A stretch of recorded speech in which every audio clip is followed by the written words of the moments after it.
impacts at 11.0 feet. Barkley Messerly Road, McConnell East, and Knowlton roads will be flooded and impassable. Additional details, at 8 p.m. Eastern Standard Time Tuesday the stage was 8.3 feet.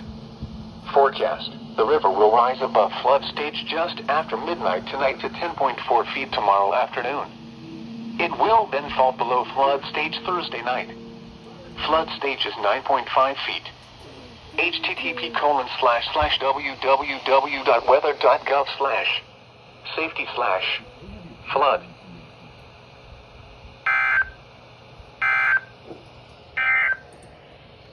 This is NOAA Weather Radio KDO 94 originating from the National Weather Service Forecast Office in Cleveland.